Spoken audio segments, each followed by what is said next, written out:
Welcome to another edition of the Maverick Morning Skate. Nick Hanley with AM 590 ESPN Omaha. Tony Boone with the Omaha World Herald as we get into Miami of Ohio coming to the Baxter Arena this weekend.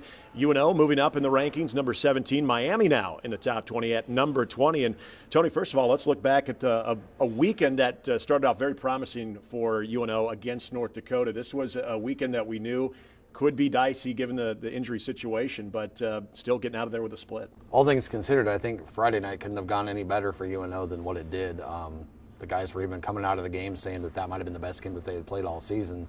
And I think going into that series, if you just said, hey, you're going to have this injury situation, you're going to come out of here with a split with the number 6 team in the country, you'd absolutely take it. The caveat to that now being that we know how Saturday night played out, and they don't feel as well about that split as what they might have going into it. But you know, Friday night's effort was great, and I think that really showed what this team was capable of when everything's clicking. Evan Weniger had another outstanding performance against a big-time team, and I know going forward the question is, will we see Evan Weniger on consecutive nights? And I know that's something that this coaching staff would eventually like to see. Just what did you take away from Evan on Friday and just what we've seen from this point? Well, obviously it's his consistency here in the second half. He'll be the first to tell you that his first half of the season is not to the standard that he has set previously in his career and that he wanted to be playing at, especially in his junior season as a guy who's very experienced within this league. Now he's come up back-to-back weekends and had great performances both against Union and against North Dakota, and both of those are really good teams. So I think that we're seeing Weniger kind of settle in now, and who knows what all has played into that. You know, there was a goalie coach switch over the year.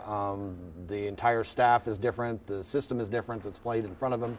So there's a lot of things that could have went into the first half of the season that maybe led to the half that he had. But he seems to be settled in now, and if he can consistently perform at that level, then UNO's going to do really well when he's in net on a given Friday or Saturday night.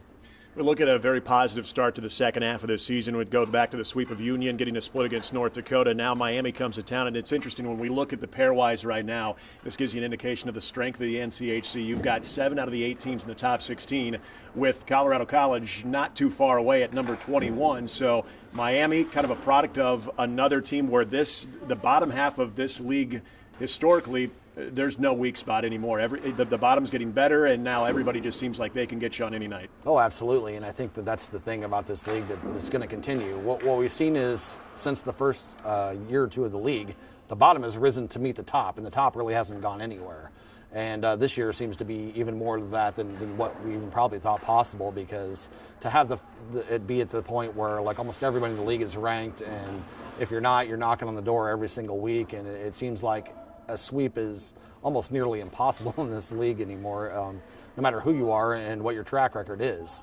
It's going to be more of the same. I'm trying to think back. Has UNO played 5 series in a row against ranked opponents? Because I think that's what it'll be with Miami coming into town ranked this weekend, and that won't change next weekend when they go out to Denver. So it's obviously one of the stronger years for a league that's already won 2 titles in a row and was darn near close to winning 3 in a row at this point. And this is a Miami team, very young last year, maybe still feeling maybe a year ahead of schedule, but this is a team that brings in that typical Rico Blasi type mentality, a lot of speed, and they are going to be aggressive. Absolutely, and I think it's going to be up to UNO to kind of match that.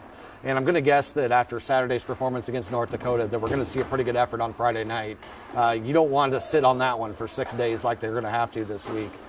So I would think that they would come out and be able to meet that energy. Plus, you're playing at home. You know, you're coming off a big series against North Dakota, and you're doing it at your own house. And this year has been all about trying to reestablish home ice as a tough place to play. I'd be really disappointed if UNO didn't come out with a great effort on Friday, because you know that Miami's going to be coming in here with one itself. It's 20th ranked Miami coming to the Baxter Arena to take on 17th ranked UNO. Puck drop Friday and Saturday night, 7:07 p.m. both nights.